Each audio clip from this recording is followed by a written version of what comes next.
12 बजने में अभी 5 मिनट का वक्त बाकी था। मैं बिस्तर से दबे पांव उठा और चुपके से सामने वाले कमरे में पहुंचा। मैंने एक बड़ा सा गुब्बारा धीरे से उठाया और उसमें सुई चुभो दी।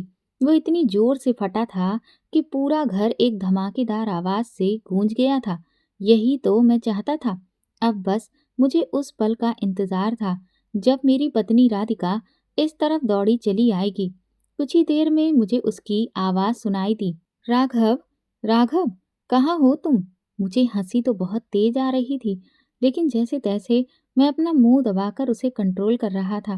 वो 2-3 बार फिर से मेरा नाम पुकार कर मुझे इधर उधर देखने लगी, लेकिन मैं चुपचाप एक कोने में खड़ा रहा। फिर वो इस कमरे की तरफ आई और उसने जैसे ही कमरे का दरवाजा खोला, मैंने उस डोरी को खींच दिया, जिससे उसके ऊपर ढेर सारे गुलाब के फूल गिर पड़े और मैं उसके सामने कूद गया। Happy anniversary my sweet heart. वो तो एकदम से चौंक गई थी। उसने तो सोचा भी नहीं था कि मैं उसे ऐसा भी कोई सरप्राइज दे सकता हूँ। आज हमारी शादी को पूरा 1 साल हो चुका था और ये हमारी फर्स्ट एनिवर्सरी थी। उसे मुझसे हमेशा ये शिकायत रहती थी कि मैं बहुत ही अनरोमांटिक आदमी हूँ, लेकिन इस बार मैंने सोच लिया था कि मैं सब कुछ उसके लिए इतना बेहतरीन करूँगा कि उसकी सोच मेरे लिए बदल जाएगी।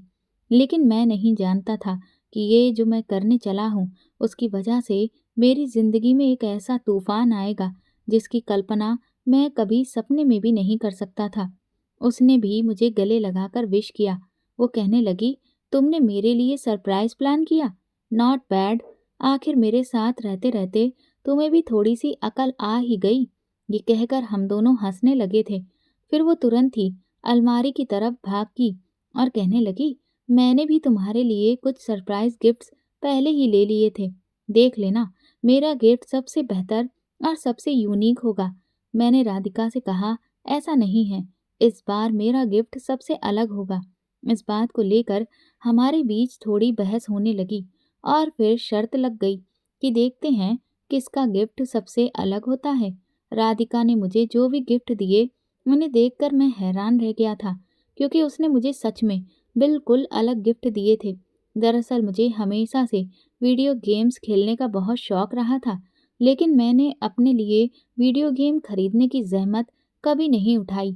आप ये मत समझिए कि वीडियो गेम खरीदने की मेरी औकात नहीं है। ऐसा कुछ भी नहीं है। मैं एक करोड़पति परिवार से आता हूँ और मेरे पास रुपए पैसे की कभी कोई कमी नहीं रही। लेकिन कॉलेज टाइम में हर बार बस मैं सोचता ही रह गया, कभी खरीद ही नहीं पाया। और जब से मैंने अपना बिजनेस संभालना शुरू किया है, तब से तो मेरे पास इतना टाइम ही नहीं बचता है कि मैं वीडियो गेम के बारे में कभी सोचूं भी। लेकिन मुझे नहीं पता था कि मेरी इतनी पुरानी ख्वाहिश के बारे में मेरी पत्नी आज भी याद रखे हुए है। मैं ये देखकर बहुत खुश हुआ, क्योंकि मुझे तो लग रहा था कि वो ज़्यादा से ज़्यादा मुझे क्या देगी, कोई एक्सपेंसिव वॉच या फिर एक्सपेंसिव क्लोथ्स। लेकिन सच में उसका गिफ्ट तो बिल्कुल यूनिक था। अब मुझे ये थोड़ी निराशा होने लगी कि सच में मेरी पत्नी मुझसे जीत गई है। राधिका ने तुरंत ही मेरे लाए हुए गिफ्ट को खोला तो वो हंसने लगी। बोली, देखा, मैंने पहले ही कहा था कि मेरे गिफ्ट्स ही हमेशा से सबसे यूनिक रहे हैं, क्योंकि मैं तो उसके लिए बस एक खूबसूरत सा ड्रेस और एक डायमंड का नेकलेस लेकर आया था। ये तो बस आम सी चीजें थी जो मैं हर बार उसे लाकर दे दिया करता था। इसमें कुछ भी ना तो नया था और ना अलग। उसने मुझे प्यार से गले लगाकर थैंक यू कहा और बोली, कोई बात नहीं राघव, नेक्स्ट टाइम अच्छे से तैयारी करना। सच कहूँ तो मुझे उस वक्त बहुत बुरा लगा। मैं सोचने लगा कि मेरे दिमाग में ऐसे आइडियाज़ क्यों नहीं आते हैं। मेरी भी इच्छा होती है कि मैं अपनी पत्नी को कुछ अलग दूं, कुछ ऐसा जिसे देखकर वो बिल्कुल उछल ही पड़े, जिसके बारे में उसने कभी सोचा भी ना हो कि उसका पति भी उसे कभी ऐसा कोई गिफ्ट दे सकता है। न जाने क्या सोचकर मैंने उस वक्त राधिका से कहा कि अभी तो सिर्फ ये तुम्हारा पहला गिफ्ट है। कुछ दिनों में मैं तुम्हें सबसे यूनिक गिफ्ट देने वाला हूँ। बस उसमें थोड़ा सा टाइम लग रहा है, इसीलिए पहले मैं ये ले आया।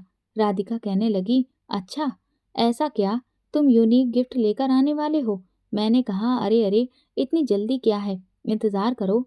उसे तो मैंने ये कहकर उस वक्त चुप करा दिया, लेकिन अब मैं खुद सोच रहा था कि मैं राधिका के लिए क्या यूनिक गिफ्ट लूं। मुझे कुछ समझ में नहीं आ रहा था। अगले दिन जब मैं ऑफिस में बैठा था, तो मेरा काम में बिल्कुल भी मन ही नहीं लग रहा था।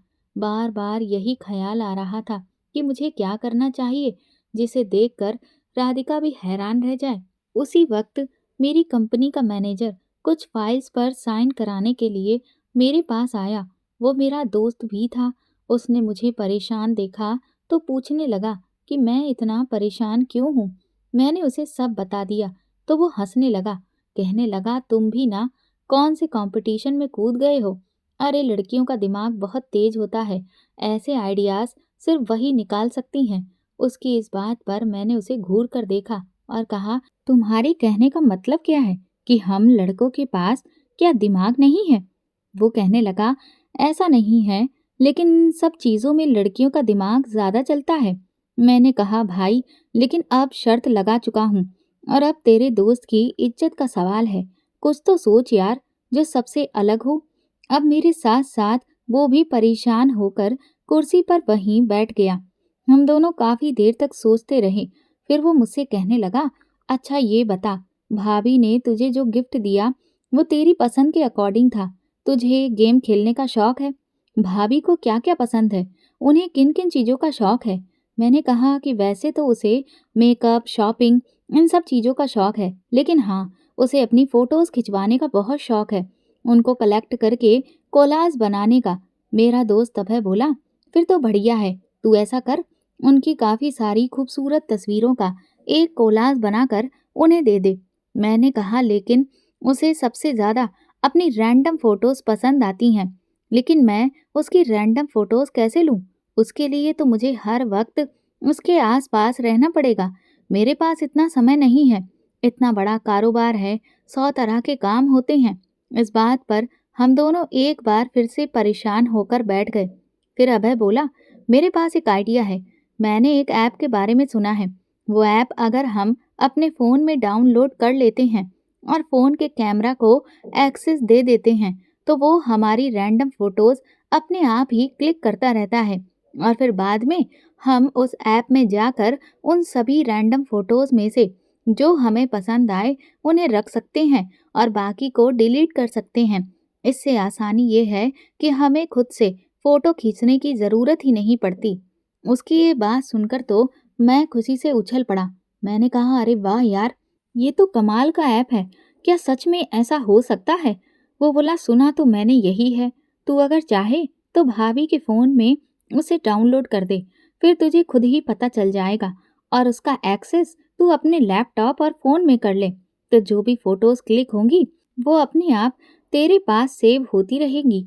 तो उनमें से सिलेक्ट करके कुछ तस्वीरें कोलाज बनाकर रेडी करवा लेना। इससे तुझे भाभी के फ़ोन की ज़रूरत भी नहीं पड़ेगी। मुझे उसका आइडिया बहुत बेहतरीन लगा। शाम को घर पहुंचकर जैसे ही मैंने देखा कि राधिका किचन में बिजी है, मैंने चुपके से उसका फ़ोन उठाया और उसमें उस ऐप को डाउनलोड कर दिया और उसे हाइड भी कर दिया, ताकि राधिका को पता ना चल सके कि मैं उसके फ़ोन में ऐसा कोई ऐप डाउनलोड किया है और उसका एक्सेस अपने लैपटॉप और मोबाइल में कर लिया। मैं बहुत खुश था कि इस बार तो मैं इस शर्त को जीत कर ही रहूंगा। लेकिन मुझे नहीं पता था कि मेरी ये खुशी बहुत जल्द ही एक भयानक घटना में बदलने वाली थी। नेक्स्ट डे जब मैं ऑफिस में पहुंचा तो मैं तुरंत ही अपना लैपटॉप ऑन कर दिया। राधिका ज्यादातर अपना फोन अपने पास ही रखती थी। वो मुझे स्क्रीन पर साफ नजर आ रही थी। इस वक्त वो किचन में खड़े होकर खाना बना रही थी। मैं उसे देखकर मन ही मन बड़ा खुश हो रहा था और खुद को शाबाशी दे रहा था कि मैं तो बहुत ही होशियार निकला। क्या कमाल का ऐप है, कहीं भी बैठे बैठे मैं अपनी पत्नी को निहार सकता हूँ। वो ऐप अपना काम कर रहा था, राधिका की रैंडम फोटोज को क्लिक करता जा रहा था। मुझे इस सब में बहुत मजा आने लगा। कुछ देर तक तो मेरी पत्नी किचन में काम करती रही, लेकिन फिर तभी दरवाजे पर घंटी बजी। वो अपना फोन पकड़ के दरवाजा खोलने गई। मैं सोचने लगा कि भला इस वक्त कौन आया होगा। काम वाली बाई तो इस टाइम तक वापस चली जाती है। तभी मुझे सामने एक शख्स खड़ा नजर आया, लेकिन उसके मुझे सिर्फ पैर दिख रहे थे। उसने ब्लू कलर की जीन्स पहन रखी थी। वो कौन था, मुझे समझ नहीं आ रहा था। राधिका ने उसे अंदर बिठाया। इसके बाद वो दोनों कुछ बातें करते रहे, लेकिन मुझे उनकी बातें सुनाई नहीं दे रही थी, क्योंकि इस ऐप में मैंने माइक्रोफोन को एक्सेस नहीं दिया था। वो आदमी लगातार सिगरेट पर सिगरेट पी रहा था। मुझे मेरी पत्नी का चेहरा तो दिख रहा था, लेकिन उस आदमी का सिर्फ एक हाथ दिख रहा था। मुझे तो समझ ही नहीं आ रहा था कि भला ये आदमी कौन है। मेरी पत्नी बहुत हंस-हंस कर उससे बातें कर रही थी, और कुछ ही देर के बाद मैंने सामने जो नज़ारा देखा, उसे देखकर मेरे होश उड़ चुके थे। अचानक ही मेरी पत्नी उस आदमी के हद से ज़्यादा करीब आ चुकी थी, इतनी करीब जिसे मैं बर्दाश्त भी नहीं कर सकता था। वो दोनों सोफे पर कुछ ऐसी हरकत कर रहे थे, जो भले ही उस कैमरे में ना दिख रही हो, लेकिन मुझे साफ समझ में आ रहा था कि वो लोग इस वक्त क्या कर रहे हैं। ये देखकर मेरा गुस्सा सातवें आसमान पर चढ़ चुका था और आंखों से आंसू बहने लगे। मेरी पत्नी मेरे साथ धोखा कर रही थी।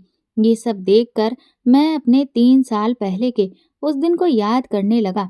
मैं हमेशा से ही काफी लापरवाह किस्म का रहा हूँ, क्योंकि मुझ पर रोक टोक लगाने वाला या मुझे सही और गलत की सीख देने वाला कोई था ही नहीं। मेरी माँ का देहांत तो मेरे पैदा होने के कुछ समय के बाद ही हो गया था, इसीलिए मैं अपने पिता की इकलौती औलाद था। मेरे पिता मुंबई शहर के एक बहुत बड़े बिजनेसमैन रहे थे। हमारे पास हजारों एकड़ की जमीन थी और कई सारी फैक्ट्रियां और कंपनियां चल रही थीं। रुपए पैसे की कोई कमी नहीं थी। मुझे 10 साल की उम्र तक मेरी दादी ने पाल पोस कर बड़ा किया, लेकिन फिर वो भी मुझे छोड़कर चली गई और इसके बाद मेरी जिम्मेदारी पापा पर आ गई। लेकिन वो भी बेचारे इतने बड़े कारोबार के चक्कर में हमेशा व्यस्त रहते थे। और फिर एक दिन मेरे पिता का कार एक्सीडेंट में देहांत हो गया और मैं इस दुनिया में बिल्कुल अकेला रह गया था। उस वक्त मुझे मेरे पिता के सबसे अच्छे दोस्त राजीव गुप्ता ने सहारा दिया। उन्होंने ही मेरे बिजनेस को उस वक्त संभाला और मुझे पढ़ने के लिए लंदन भेज दिया। और जब मैं लंदन से अपनी पढ़ाई कंप्लीट करके लौटा, तो मेरे सारे बिजनेस की बागडोर उन्होंने मेरे हाथ में पकड़ा दी। राजीव अंकल भी अपना बिजनेस मुंबई में ही चलाते थे और उनका बेटा सुमित मेरा अच्छा दोस्त था। अभय से मेरी दोस्ती स्कूल टाइम की थी। जब मैं लंदन चला गया, तब कुछ सालों के लिए मैं उससे दूर हो गया था। लेकिन जब मैं वापस लौट कर आया, तो मैंने लौटते ही अभय से कांटेक्ट किया। वो इस वक्त नौकरी की तलाश कर रहा था। मैंने उसे अपनी कंपनी में नौकरी की पेशकश की। वो खुशी खुशी तैयार हो गया। एक दिन मैं अपनी मस्ती में डूबा हुआ गाड़ी में तेज म्यूजिक चलाकर ऑफिस से रात को वापस लौट रहा था कि तभी अचानक मैंने एक लड़की को अपनी गाड़ी से टक्कर मार दी। ये देखकर मैं बहुत बुरी तरह से हड़बड़ा गया। हालांकि गलती मेरी थी, लेकिन फिर भी मैंने उस लड़की की गलती निकालने की सोची। लेकिन उस लड़की ने तो मुझे 2 मिनट में झाड़ कर रख दिया था। मेरा तो मुंह ही बंद हो गया था। वो कहने लगी, तुम्हारे जैसे रईसज़ादे सड़क पर गाड़ी लेकर नहीं, हवाई जहाज लेकर निकलते हैं और अपनी आंखों पर टीन का चश्मा लगाकर घूमते हैं। इतनी तेज म्यूजिक चला रखा है कि म्यूजिक की स्पीड से ही गाड़ी चला रहे होते हैं। तुम्हारे जैसों की नजर में तो किसी की जान की कोई कीमत ही नहीं है। तुम्हारे पास गाड़ी है तो इसका मतलब ये नहीं है कि सड़क पर लोगों का पैदल चलना मुश्किल कर दो। मैंने उससे कहा कि गलती तुम्हारी है। सड़क के बीचों बीच में तुम चल रही थी। वो गुस्से से मेरी तरफ आगे बढ़ी और कहने लगी, अगर मैं बीच में चल भी रही हूँ, तो क्या इसका मतलब ये है कि तुम मुझे अपनी गाड़ी से कुचल दोगे? रुको, अभी मैं तुम्हारा दिमाग ठीक करती हूँ। जब पुलिस स्टेशन में तुम्हारे खिलाफ कंप्लेंट लिखवाऊंगी, तब तुम्हें समझ आएगा कि इंसान की जान की कीमत क्या होती है। पुलिस का नाम सुनकर मुझे डर तो नहीं लगा, क्योंकि मैं जानता था कि जैसे ही उन्हें मेरा नाम पता चलेगा, वो लोग तुरंत ही मुझे छोड़ देंगे। लेकिन इतना सब करने में मेरा समय बहुत बर्बाद हो जाता और मैं बिना बात पुलिस स्टेशन के चक्कर काटने वालों में से नहीं था। इसीलिए मैंने उसे शांत रहने को कहा और उसे कुछ पैसे ऑफर किए, लेकिन उसने तो वो पैसे मेरे ही मुंह पर वापस मार दिए। कहने लगी, मुझे तुमने समझ क्या रखा है? मैं तो देखकर हैरान रह गया। कि इतने सारे पैसे मैंने उसे ऑफर किए, लेकिन उसने 1 रुपया तक नहीं लिया। उल्टा मुझे 10 और बातें सुना दी। जबकि आज के टाइम पर तो मैं हर किसी को जरा-जरा से पैसों के लिए बिकता हुआ देख रहा था। वो लड़की वहां से जा चुकी थी, लेकिन जब मैं घर लौटा तो वो मेरे दिल और दिमाग पर छाई हुई थी। मुझे ऐसी लड़की आज तक नहीं मिली। मैं जहां भी गया, मेरे आगे पीछे लड़कियां खूब घूमती थीं, क्योंकि उन्हें अच्छे से पता था कि मेरे साथ रहने से उन्हें मेरे पैसों पर ऐश करने का मौका मिलेगा। लेकिन ये पहली ऐसी लड़की थी जिसने पैसों को ठुकरा दिया था। न जाने क्यों मेरा दिल उस लड़की की तरफ खिंचा चला जा रहा था। और अगले दिन जब मैं अपने ऑफिस में बैठा था, तभी इंटरव्यू के लिए एक लड़की मेरे कैबिन में आई और उसे देखकर मैं तो हैरान रह गया, क्योंकि वो और कोई नहीं, वही कल वाली लड़की थी। उसने जैसे ही मुझे देखा, वो भी आंखें फाड़े खड़ी थी। वो मुझे देखते ही पलटकर जाने लगी, लेकिन मैंने उसे रोक दिया। फिर वो जाकर चुपचाप मेरे सामने बैठ गई। उसकी शक्ल देखकर साफ समझ आ रहा था कि अब उसे डर लग रहा है कि मैं उसे नौकरी पर हरगिज नहीं देने वाला। मैंने उससे नाम पूछा तो उसने अपना नाम मुझे राधिका बताया। इंटरव्यू तक समझ आ चुका था कि वो बहुत काबिल लड़की है। मैंने उसे तुरंत ही अपनी कंपनी में अपॉइंट कर लिया। वो हैरान थी कि मैंने ऐसा क्यों किया। पूरे 2 साल तक मैं उस लड़की के काम को ऑब्जर्व करता रहा। वो बहुत ही रिजर्व लड़की थी, मेरे ऑफिस में काम करने वाली बाकी लड़कियों से बिल्कुल डिफरेंट। बाकी की लड़कियां मेरे आसपास घूमने का बहाना ढूंढती रहती थीं, लेकिन सिर्फ एक राधिका थी जो मुझे भाव तक नहीं देती थी। मुझे अपनी लाइफ पार्टनर के तौर पर राधिका से बेहतर लड़की और कोई नहीं लगी, और इसीलिए एक दिन सही मौका देखकर मैंने राधिका को प्रपोज कर दिया था। उस वक्त वो हैरान रह गई, लेकिन उसने मुझे इनकार कर दिया। मैंने उससे वजह पूछी तो वो कहने लगी कि उसके और मेरे स्टेटस में जमीन आसमान का अंतर है। और फिर उसने मुझे बताया कि वो इस दुनिया में बिल्कुल अकेली है, क्योंकि वो अनाथ है। उसे सिर्फ इतना पता है कि उसके पिता का नाम विजय खन्ना है, जो उसे अनाथालय में सिर्फ इसलिए छोड़ गए थे क्योंकि वो एक लड़की है। मैंने राधिका से कहा कि मुझे इस बात से कोई फर्क नहीं पड़ता कि तुम्हारा बैकग्राउंड क्या है। ये सुनकर वो हैरान रह गई, और फिर उसने मेरे प्यार को एक्सेप्ट कर लिया, और फिर हम दोनों ने धूमधाम से शादी भी कर ली। मैंने राधिका को राजीव अंकल से भी मिलवाया। उन्हें भी राधिका बहुत अच्छी लड़की लगी। वो कहने लगे कि तुमने राधिका जैसी लड़की को अपना जीवन साथी चुनकर जिंदगी का सबसे सही फैसला लिया है। पूरा 1 साल राधिका के साथ हंसी खुशी कब बीता कुछ पता नहीं चला, लेकिन आज ये मैं जो राधिका का रूप देख रहा हूँ, मुझे तो यकीन नहीं आ रहा है कि ये मेरी वही पत्नी है। शाम को जब मैं घर लौटा तो मुझे बहुत गुस्सा आ रहा था। राधिका तो मेरे साथ बिल्कुल नॉर्मल बिहेव कर रही थी, लेकिन मेरा मूड ऑफ था। वो मुझसे पूछने लगी कि क्या बात है। मेरा दिल तो किया कि मैं उसे सब कुछ सच सच बता दूं, लेकिन उससे कुछ भी कह पाने की हिम्मत मैं नहीं जुटा पा रहा था। अगले दिन जब मैं ऑफिस पहुंचा तो फिर से लैपटॉप ऑन करके बैठ गया। मेरा अब काम में बिल्कुल भी दिल नहीं लग रहा था। अगले दिन तो मेरी हैरत की इंतहा ही नहीं रही थी, क्योंकि अगले दिन एक नहीं 2 आदमी घर पर आए थे, और राधिका उन दोनों के साथ ही वो सब कर रही थी जिस पर सिर्फ मेरा अधिकार था। मैं इस वक्त खून के आंसू रो रहा था।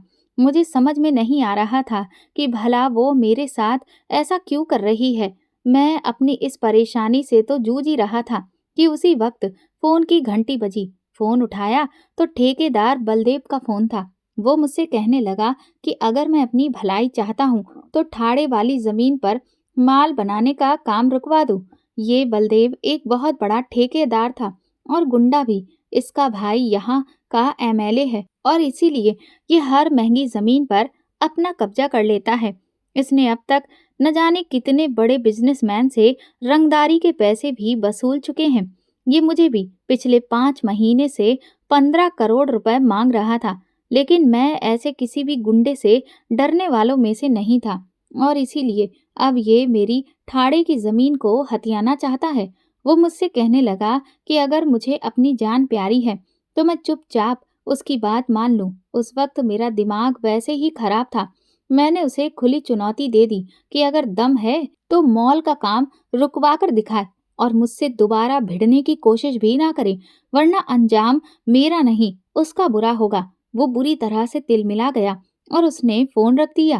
राधिका की बेवफाई ने मेरी दुनिया उजाड़ कर रख दी थी। कहाँ तो मैं उसके साथ अपनी पूरी जिंदगी बिताने के सपने देख रहा था। मैंने उसकी किसी भी ख्वाहिश को पूरा करने में कभी कोई कसर नहीं छोड़ी थी, लेकिन मुझे नहीं पता था कि वो मेरी पीठ के पीछे छुरा घोंप रही थी। लेकिन आखिर क्यों? मेरे प्यार में ऐसी क्या कमी रह गई थी? रुपया, पैसा, सब कुछ तो मैंने उसे दिया था, अपना वक्त भी। कहाँ तो मैं उसके लिए सरप्राइज़ गिफ्ट का प्लान कर रहा था, लेकिन कहाँ उसने ही मुझे ऐसा सरप्राइज़ दिया कि मेरी साँसें रुक गई थीं। मैं उसकी बेवफ़ाई बर्दाश्त नहीं कर पा रहा था, लेकिन मैं उससे इतना प्यार करता था कि इतनी हिम्मत भी नहीं जुटा पा रहा था कि उसकी हकीकत उसके ही सामने रखूँ। धीरे-धीरे मैंने राधिका से बात करना बहुत कम कर दिया। वो मुझसे बार-बार सवाल करती कि मैं ऐसा बिहेव क्यों कर रहा हूँ, लेकिन मैं उसे हर बार झकझोर देता था। अब मैं अपने ऑफिस के काम पर भी ध्यान देना बहुत कम कर दिया और अपने आप को शराब के नशे में डुबोने लगा। मैं धीरे-धीरे क्लबों में जाने लगा और आधी-आधी रात तक वहीं पर अपना समय बिताने लगा। जब भी घर लौटता तो शराब के नशे में धुत लौटता। राधिका बहुत परेशान थी कि मैं ये सब क्यों कर रहा हूँ, लेकिन मैं उसके दोहरा चरित्र देखकर टूट चुका था। वो एक बदचलन औरत थी। इधर मेरी ऐसी हरकतें देखकर अभय भी हैरान था। वो एक दिन ऑफिस में आकर मुझसे पूछने लगा कि मुझे क्या हो गया है, मैं काम पर ध्यान क्यों नहीं दे रहा हूँ। लेकिन मैंने उसे कुछ भी ठीक से जवाब नहीं दिया। मेरी हालत बहुत उजड़ी हुई हो गई थी। दाढ़ी काफी बढ़ गई थी, आंखों के नीचे डार्क सर्कल हो गए थे। वो बार बार पूछता कि आखिर ऐसा क्या हो गया है कि मैंने अपना ये हाल बना रखा है, पर मैंने उसे शर्म के मारे कुछ भी नहीं बताया।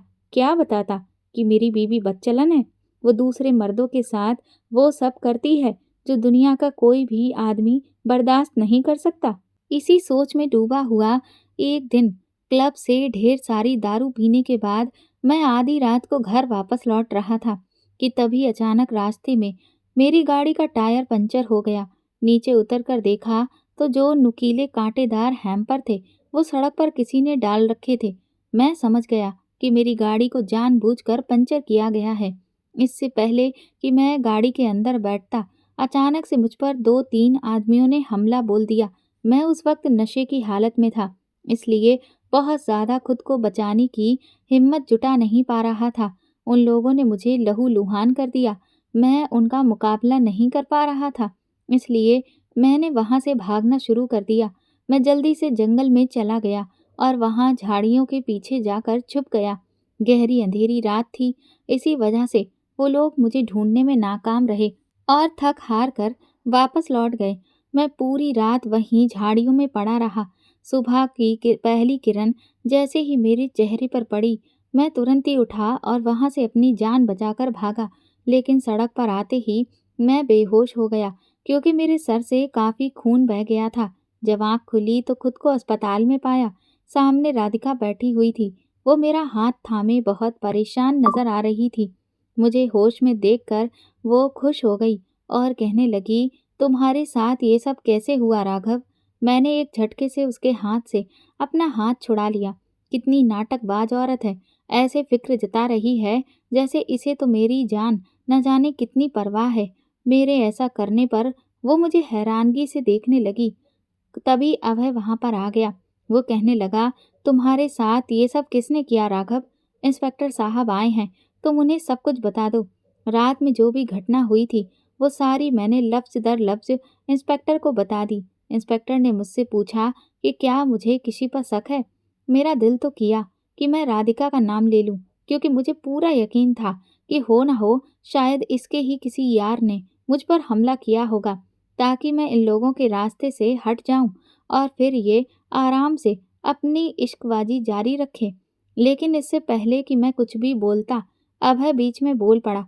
वो कहने लगा, जी सर, मुझे शक है बलदेव सिंह पर। इंस्पेक्टर की आंखें सिकुड़ गईं। वो कहने लगा, आप एमएलए राजवीर सिंह के छोटे भाई बलदेव सिंह की बात कर रहे हैं? अभय ने कहा, जी सर।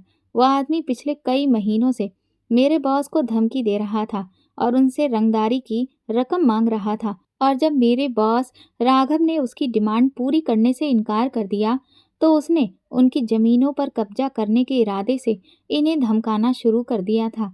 बलदेव का नाम सुनकर इंस्पेक्टर ने गहरी सांस ली, क्योंकि अब वो इस असमंजस में था कि अब वो क्या करे। एक तरफ बलदेव था जो एक राजनीतिक रुतबा रखता था, पर एक तरफ मैं जो कि एक बहुत बड़ा बिजनेसमैन था। मेरी भी पहुंच बड़े बड़े अधिकारियों तक थी, इसलिए वो इस केस से अपना हाथ पीछे भी नहीं कर सकता था। लेकिन बलदेव पर हाथ डालना मतलब कि आग से अपना हाथ खुद ही जलाना। इंस्पेक्टर जरूरी कार्रवाई का आश्वासन देकर वहां से चला गया। अभय बहुत परेशान था। अभय कहने लगा, इस बलदेव की हिम्मत कुछ ज्यादा ही बढ़ती जा रही है। अभी तक तो मुझे लग रहा था कि ये सिर्फ बातें कर रहा है, लेकिन इसने तो आज हद ही कर दी। मुझे लगता है कि तुम्हें सिक्योरिटी की ज़रूरत है। इसके लिए मैं कमिश्नर साहब से बात करता हूँ। मैंने अभय का हाथ पकड़कर कहा, इसकी कोई ज़रूरत नहीं है। वो कहने लगा, ज़रूरत क्यों नहीं है? तुम पर आज जानलेवा हमला हुआ है। वो तो किस्मत अच्छी रही कि तुम बच गए, लेकिन अगली बार का क्या पता, किस्मत साथ ना दे तो तुम इस मामले को कुछ ज़्यादा ही हल्के में ले रहे हो।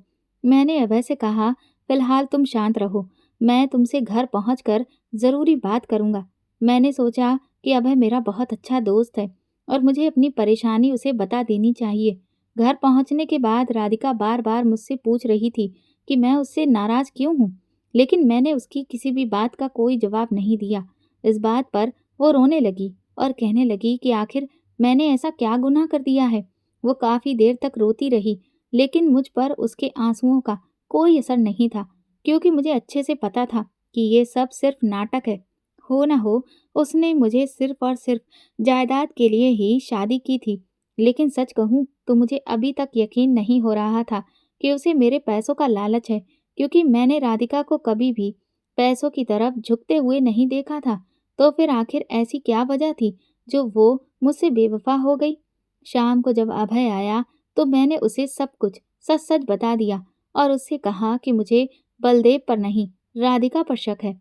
मुझे पूरा यकीन है कि मुझ पर हमला राधिका ने करवाया था, क्योंकि अब वो मुझसे अपनी जान छुड़ाना चाहती है। अभय तो ये सब सुनकर शॉक्ड रह गया था। वो कहने लगा कि मैं तुम्हारी बातों पर यकीन नहीं कर सकता, क्योंकि मैं भी पिछले 3 सालों से राधिका को जानता हूँ। वो तुमसे बहुत प्यार करती है और तुम्हें नुकसान पहुंचाने के बारे में तो वो कभी सोच भी नहीं सकती। मैंने अभय को उस ऐप के जरिए जो तस्वीरें खींची गई थीं वो दिखाईं। मैंने कहा, लो, तुम खुद ही अपनी आंखों से सारे सबूतों को देख लो। हालांकि उन तस्वीरों में कुछ भी साफ तौर पर क्लियर नहीं हो रहा था। ना तो उसमें राधिका का चेहरा साफ दिख रहा था, ना ही उन आदमियों का। लेकिन हाँ, फिर भी उन्हें देखकर अंदाजा लगाया जा सकता था कि इन तस्वीरों में क्या हो रहा है। ये सब देखकर अभय तो पसीना पसीना हो गया। वो कहने लगा, लेकिन राधिका भला ऐसा क्यों करेगी? मेरी बात मानो राघव, पता नहीं क्यों मुझे इस सब के पीछे कोई दूसरी बड़ी वजह नजर आ रही है। कोई तो ऐसी बात है जो राधिका ये सब कर रही है। अभय की इस बात ने मुझे सोच में डाल दिया था कि क्या वाकई में राधिका ये सब मजबूरी में कर रही है। लेकिन भला क्यों? और इन तस्वीरों को देखकर तो कहीं से भी नहीं लग रहा था कि वो ये सब मजबूरी में कर रही है। जो भी हो, मैंने अभय से कहा कि तुम जल्द से जल्द मेरे और राधिका के तलाक के पेपर तैयार करवाओ। मैं ऐसी बदचलन औरत के साथ नहीं रह सकता। उसने मेरा विश्वास तोड़ा है, मेरे प्यार को धोखा दिया है, और अब मैं उसे अपनी जिंदगी में नहीं रखूंगा। अब वह मुझे समझाने की कोशिश करने लगा कि मैं राधिका से इस बारे में बात करूं और सच्चाई का पता लगाऊं, लेकिन मेरे सर पर गुस्सा सवार था। इसलिए मैंने सिर्फ उससे इतना कहा कि वो तलाक के पेपर तैयार कराए। लगभग 2 हफ्तों में मैं बिल्कुल ठीक हो गया था और ऑफिस जाने लगा था। जिस दिन ठीक होने के बाद मैं पहली बार ऑफिस पहुंचा तो शाम के बाद मेरे दिमाग में फिर से वो सारे पल आने लगे जो मैंने और राधिका ने एक साथ बिताए थे। मेरी आंखों में आंसू थे।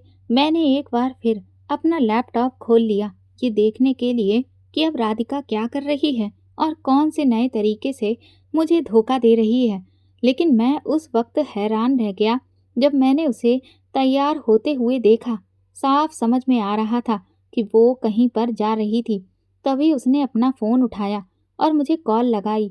उसने मुझसे पूछा कि मैं घर कितनी देर में वापस लौट रहा हूँ। मैंने उसे देख लिया था कि वो ज़रूर कहीं पर जाने वाली है, इसलिए मैंने झूठ बोला। मैंने कहा कि आज मेरी 2 बहुत इम्पोर्टेंट मीटिंग है और इसलिए मुझे रात का 12 बज जाएगा। इसके बाद वो आराम से खुश होकर तैयार होकर कहीं निकल ली। मैं भी तुरंत ही उसके निकलने के बाद अपनी गाड़ी से निकला और ये समझने की कोशिश करने लगा कि वो कहाँ जा रही है। आज मैं उसे रंगे हाथों पकड़ लेना चाहता था। मैंने उसके मोबाइल में जो तस्वीरें देखीं, उससे तो वो कोई जंगल का इलाका लग रहा था। फिर मुझे एक बोर्ड नज़र आया, उससे मुझे अंदाज़ा हो गया कि वो कहाँ के जंगलों में गई है। मैंने अपनी गाड़ी वहीं पर मोड़ दी। मुझे समझ नहीं आ रहा था कि वो रात के समय इस सुनसान जंगल में भला क्यों आई है।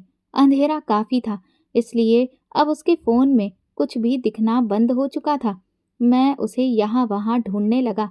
मुझे पूरा यकीन था कि वो ज़रूर अपने किसी आशिक से मिलने आई होगी। मैं बार-बार अपना फ़ोन देख रहा था ताकि मुझे राधिका की लोकेशन का पता चल सके, लेकिन तभी मैंने अपने फ़ोन में जो नज़ारा देखा, उससे मेरे पैरों तले से ज़मीन निकल गई थी। राधिका ने किसी आदमी के पेट में चाकू भोंक दिया था। वो बहुत बुरी तरह से डरी हुई थी, लेकिन अचानक वो आदमी उस पर हावी हो गया और उसे वापस पलटकर वार करने की कोशिश करने लगा। ये देखकर मैं हड़बड़ा गया। मैं उससे प्यार करता था और इसीलिए ऐसी सिचुएशन में मैं उसके धोखे को भूल गया और उसे बचाने के लिए उसे ढूंढने लगा। मुझे राधिका की बहुत फ़िक्र होने लगी, लेकिन जब तक मैं उसकी लोकेशन पर पहुंचा, तब तक राधिका ने उस आदमी का खून कर दिया था। लेकिन जैसे ही राधिका की नज़र मुझ पर पड़ी, वो तो शॉक्ड रह गई।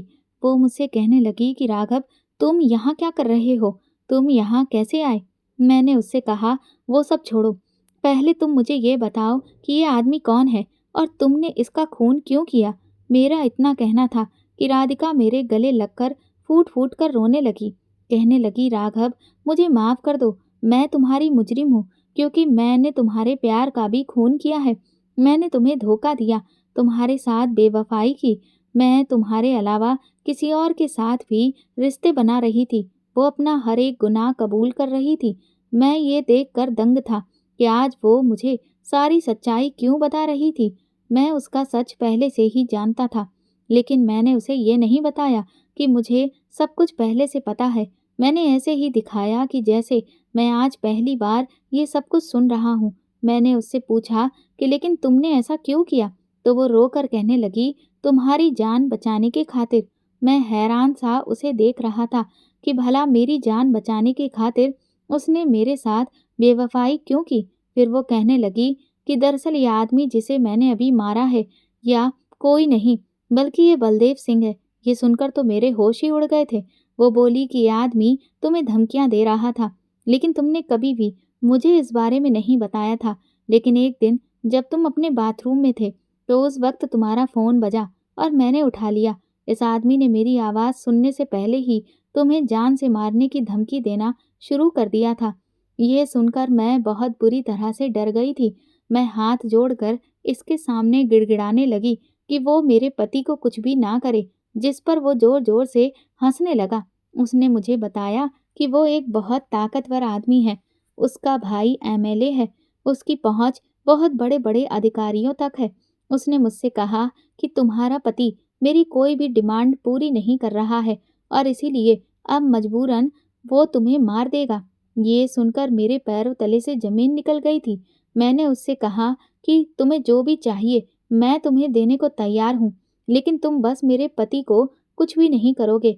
और फिर उसने मेरे सामने ऐसी शर्त रखी जिसे सुनकर मैं शर्मसार हो गई। उसने मुझसे कहा कि मुझे उसके साथ वो सब करना होगा जिसके लिए मैं पूरी ज़िंदगी अपनी नज़रों में गिर जाऊँगी। तुम्हारी जान बचाने की खातिर मैंने उसकी शर्त को मान लिया और इसीलिए मैं उसकी हर एक इच्छा पूरी करती रही। वो अपने साथ अपने आदमियों को भी लाने लगा था। लेकिन फिर मैंने देखा कि मैंने उसकी शर्त मानी थी, इसके बावजूद भी वो तुम्हें धमकियाँ दे रहा था अब मुझे समझ नहीं आ रहा था कि मैं कैसे तुम्हारी जान इस दरिंदे से बचाऊं। इसके लिए मुझे सिर्फ एक ही रास्ता सूझा, इसकी जान ले लेने का। लेकिन उसके लिए ये जरूरी था कि ये मुझसे अकेले में आकर मिले। पर भला ये मुझे अकेले में आकर क्यों मिलता? इसलिए मैंने जानबूझकर इसे ये दिखाया कि अब मैं इसको पसंद करने लगी हूँ और इसके साथ प्यार का नाटक करना शुरू किया। और जब इसे मुझ पर धीरे धीरे विश्वास होने लगा तो मैं इसके साथ बाहर मुलाकात करने का सिलसिला शुरू किया। और आज मौका पाते ही मैंने इसे यहाँ इस जंगल में, इस खंडहर में अकेले मिलने बुलाया और इसकी जान ले ली। इतना कहते ही राधिका एक बार फिर से मेरे गले लगकर फूट फूट कर रोने लगी। मैं भी बहुत शर्मिंदा था। मैंने अपनी राधिका पर शक किया था, जबकि वो तो मेरी जान बचाने की खातिर कितनी बड़ी कुर्बानी दे रही थी। और मैं सोच रहा था कि वो मुझे धोखा दे रही है। मुझे अब खुद पर ही गुस्सा आने लगा। लेकिन अब सबसे ज़्यादा ज़रूरी ये था कि कैसे भी करके मुझे अपनी राधिका की जान बचानी थी। इसीलिए मैंने वो चाकू राधिका के हाथ से छीन लिया और उस पर अपनी उँगलियों के निशान डाल दिए। मैंने राधिका को अपनी कसम दी कि तुम कभी किसी से ये नहीं कहोगी कि ये खून तुमने किया है। लेकिन राधिका मेरी बात मान ही नहीं रही थी। फिर मैंने जैसे तैसे उसे वहाँ से भगा दिया। सुबह तक सब तरफ ये खबर फैल गई थी कि एमएलए राजवीर के छोटे भाई बलदेव सिंह की हत्या हो चुकी है। पुलिस को सबूत मिल चुका था और पुलिस मुझे गिरफ्तार करके ले गई थी। मुझे पता था कि अब मुझे बचा पाना किसी के भी बस की बात नहीं है, क्योंकि सारे सबूत पुलिस के हाथ में थे। केस स्टार्ट हो गया था और अदालत में सुनवाई पर सुनवाई हो रही थी। राजवीर भी बहुत पहुंच वाला आदमी था। उसने मुझसे कहा कि वो मुझे फांसी के तख्ते पर पहुंचाकर ही रहेगा, क्योंकि मैंने उसके भाई को मारा है। अभय मुझे जेल में मिलने आया। वो कहने लगा कि ये सब क्या हो गया और मैंने बलदेव का खून क्यों कर दिया। मैंने मजबूरन उसे झूठ बोला कि बलदेव ने मुझ पर हमला किया था और अपनी जान बचाने के लिए मुझे उसे मारना पड़ा। इधर राधिका का रो रो कर बुरा हाल था। राजीव अंकल भी मुझे जेल में मिलने आए। वो कहने लगे कि ये तुमने क्या कर दिया बेटा? अगर ऐसी कोई भी बात थी तो तुम्हें एक बार तो मुझे फ़ोन करके बताना चाहिए था। मैंने अंकल से कहा कि मैं आपको परेशान नहीं करना चाहता था। अंकल कहने लगे, तुम लेकिन फ़िक्र मत करना, मैं अपनी पूरी ताकत लगा दूँगा तुम्हें बचाने के लिए।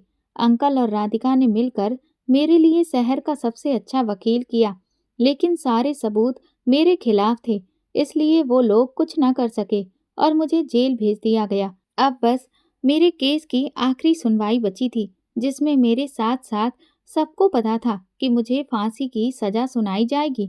मुझे इस बात का बहुत दुःख था कि मैं अपनी राधिका के साथ बस इतनी ही ज़िंदगी जी पाया था, लेकिन इस बात की खुशी भी थी कि मैं अपने प्यार को बचा पाया था।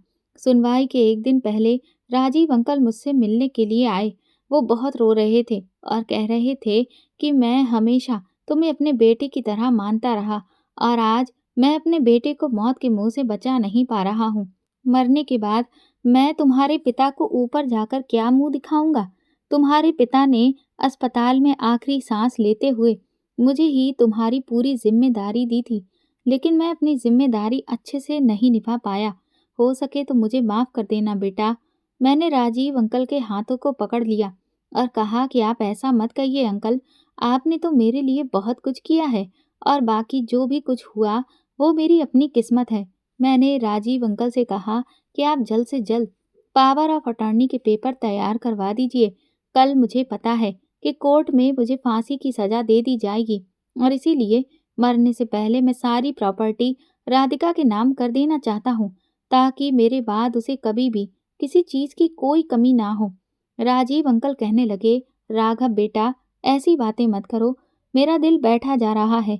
मैंने अंकल से कहा कि अब आपको अपना दिल मजबूत करना होगा, क्योंकि हकीकत यही है, सब जानते हैं कि मुझे अब फांसी हो जाएगी और आप मुझसे वादा करिए कि आप राधिका का ख्याल बिल्कुल वैसे ही रखेंगे जैसे आपने हमेशा मेरा रखा है। Rajiv uncle power of attorney के पेपर बनवाने के लिए निकल गए थे।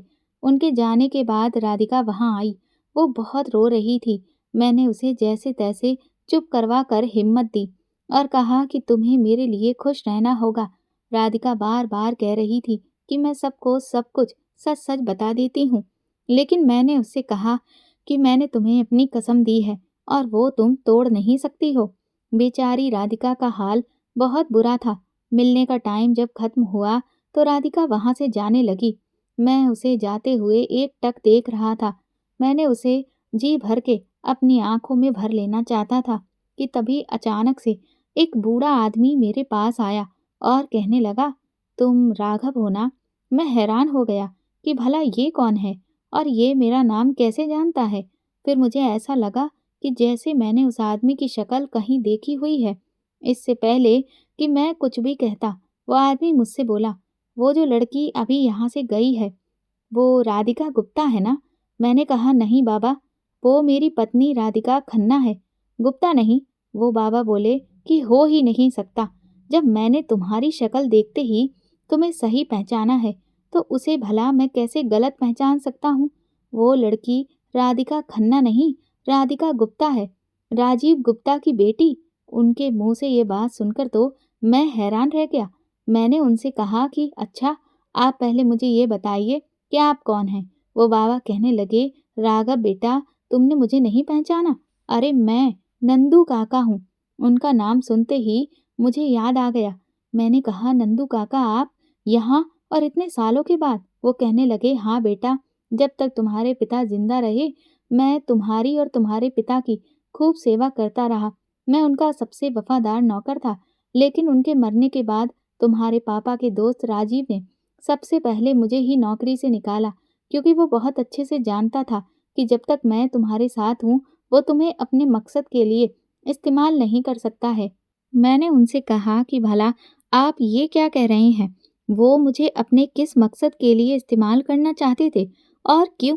और आपको राजीव अंकल ने निकाला, लेकिन मुझे तो राजीव अंकल ने बताया था कि आपके बेटे की नौकरी लग गई है और इसलिए अब आप यहाँ काम नहीं करना चाहते, इसीलिए आप अपने गांव चले गए थे। नंदू काका बोले, नहीं बेटा, उस आदमी ने तुमसे झूठ बोला। उसने मुझ पर चोरी का झूठा इल्जाम लगाकर मुझे नौकरी से निकाल दिया था। मैं वहां पर तुम्हें अकेले छोड़कर हरगिज नहीं जाना चाहता था, लेकिन उसने मुझे धमकी दी कि अगर मैं वहां से नहीं गया तो फिर वो पुलिस को बुला लेगा। पुलिस का नाम सुनकर मैं बहुत डर गया था। मैं एक गरीब आदमी था, जैसे तैसे अपना और अपने परिवार का पेट पाल रहा था। पुलिस स्टेशन के चक्कर मैं नहीं काट सकता था और इसीलिए मजबूरन मैंने वो नौकरी छोड़ दी। लेकिन उससे पहले मुझे राजीव गुप्ता की हकीकत पता चल गई थी। उसकी नज़र तुम्हारी जायदाद पर थी। वो तुम्हारी पूरी प्रॉपर्टी अपने कब्जे में करना चाहता था, जिसका मौका उसे मेरे जाने के बाद आराम से मिल गया था, क्योंकि तुम्हारे पिता भी इस दुनिया में नहीं रहे थे और इसमें भी उस राजीव गुप्ता का ही हाथ था। तुम्हारे पिता का एक्सीडेंट भी उसने ही करवाया था। उसने कार के ब्रेक फेल कर दिए थे। तुम्हारे पिता अपने दोस्त पर अंधा विश्वास करते थे। उन्हें अपने जीते जी इस बात की कभी भी भनक ही नहीं लगी कि उनका दोस्त उनकी पीठ पर छुरा भोंक रहा है। मैंने नंदू काका से कहा कि आप झूठ बोल रहे हैं, ऐसा कुछ भी नहीं है। मैं तो कब से राजीव अंकल के साथ हूँ। मुझे तो कभी ऐसा नहीं लगा कि वो मेरी प्रॉपर्टी पर नज़र बनाए हैं, बल्कि उन्होंने तो कभी मुझसे 1 रुपया भी नहीं लिया। तो ये कैसे साबित होता है कि वो मेरी प्रॉपर्टी के लिए लालच रखते हैं? नंदू काका बोले, तुम बड़े भोले हो राघव। वो आदमी तुम्हारे सामने हमेशा अच्छाई का नकाब ओढ़े रहा। उसने जिस तरह से तुम्हारे पिता की पीठ पर छुरा भोंका था, ठीक उसी तरह से तुम्हारे साथ भी यही किया है। तुमने अभी कहा ना कि राधिका तुम्हारी पत्नी है, तो वो राजीव गुप्ता की बेटी है और तुम अब जेल में बंद हो। तो इसका मतलब तो यही है ना कि अब तुम्हारी जो भी प्रॉपर्टी है, इसकी हकदार सबसे पहले और कोई नहीं, राधिका ही हुई। बैठे बिठाए राधिका को तुम्हारी सारी जायदाद की मालकिन बनने का मौका मिल गया है। मुझे नहीं पता कि तुम यहाँ पर किस जुर्म में आए हो, लेकिन बेटा मैं सच कहता हूँ, मेरी बात का यकीन मानो। मैंने राधिका को बचपन में देखा था, क्योंकि मैं कभी कभार तुम्हारे पिताजी के कहने पर राजीव के बंगले पर जाता था और मैंने वहीं पर राधिका को देखा था। लेकिन हाँ, राजीव कभी भी अपनी बेटी को तुम्हारे घर लेकर नहीं आया था।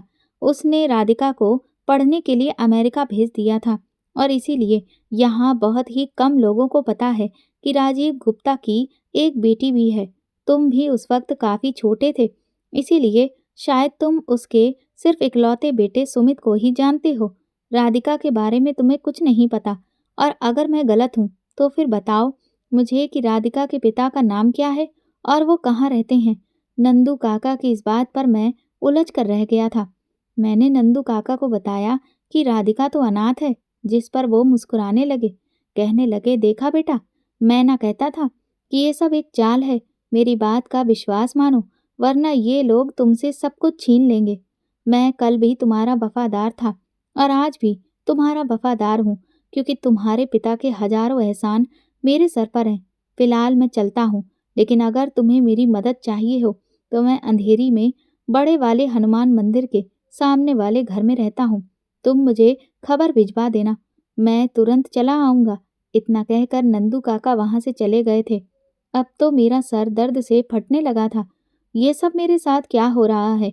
क्या मैं इतने साल से एक झूठ के साए में जी रहा था?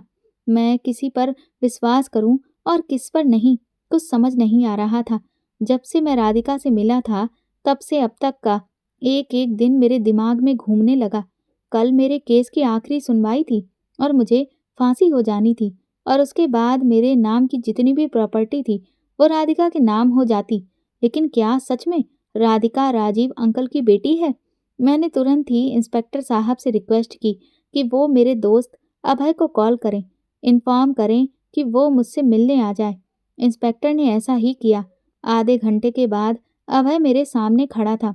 मैंने उसे वो सब कुछ बता दिया जो नंदू काका ने मुझसे कहा था। अभय हैरानी से आंखें फाड़े मुझे देखने लगा। वो बोला, यार, ये तो बड़ी ही अजीब बात है, ऐसा भला कैसे हो सकता है? मैंने कहा, यही तो मुझे समझ में नहीं आ रहा है कि क्या सच में राजीव अंकल ने मेरे साथ इतनी बड़ी चाल चली है। वो इतने साल से मुझे बेवकूफ़ बना रहे हैं। अभय कहने लगा, लेकिन एक बात बता, ये जो मर्डर तुमने किया है वो तो तुमने खुद किया है ना, राजीव अंकल ने थोड़ी ना करवाया है।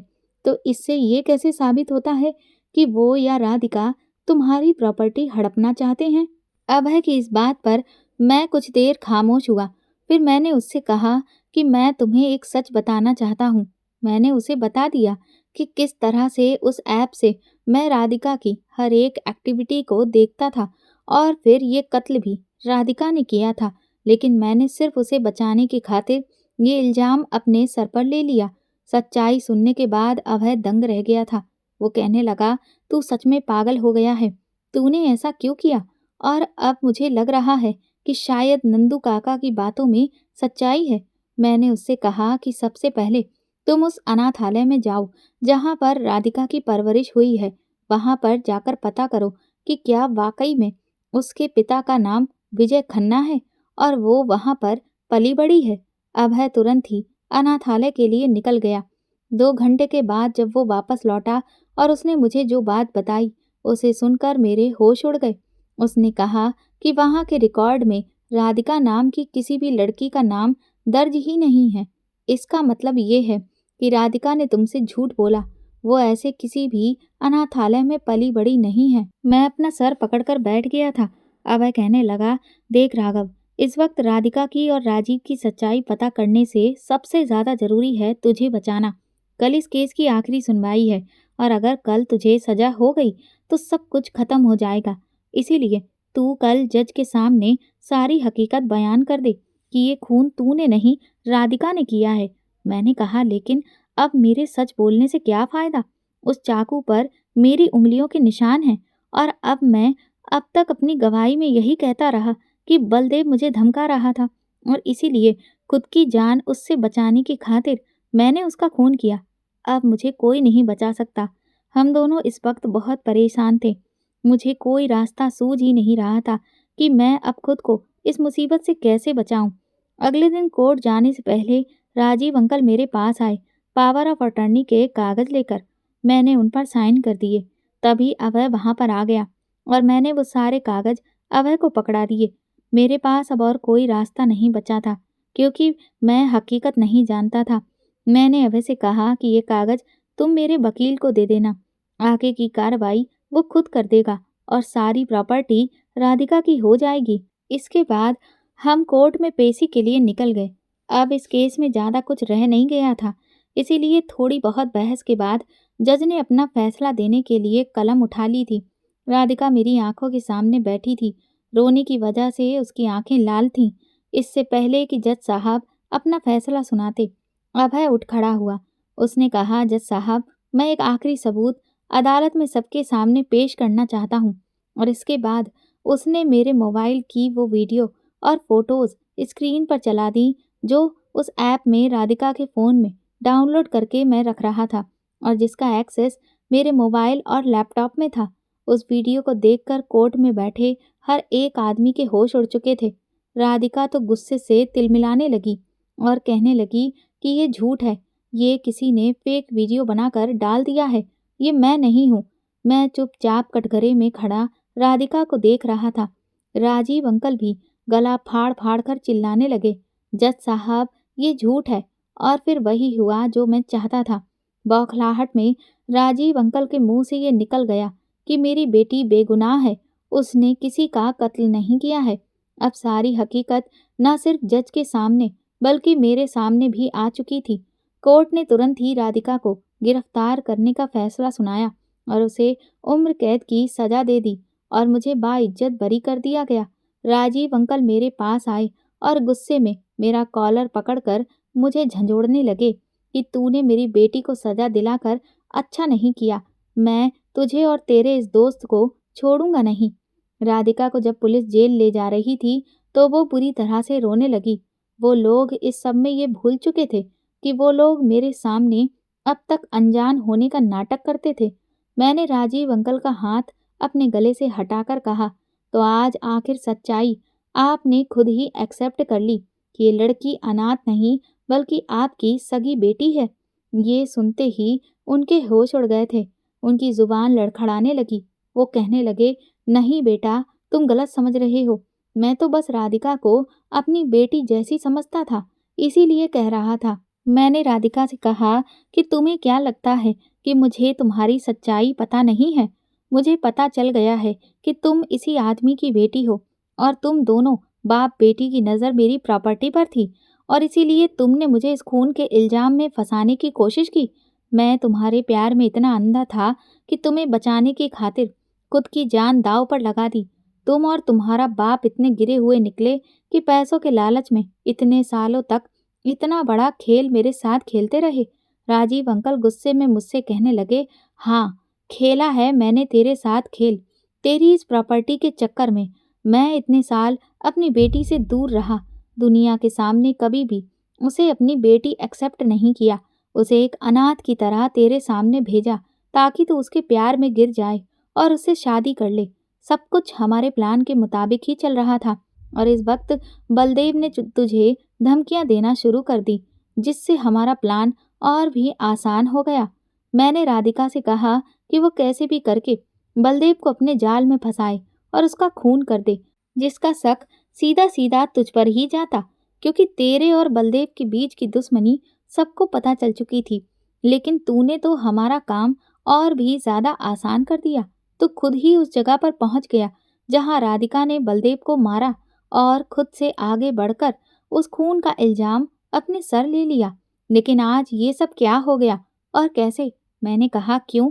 सर चकरा रहा है ना? समझ नहीं आ रहा है कि बना बनाया सारा प्लान आखिरी मोमेंट पर आकर कैसे बर्बाद हो गया।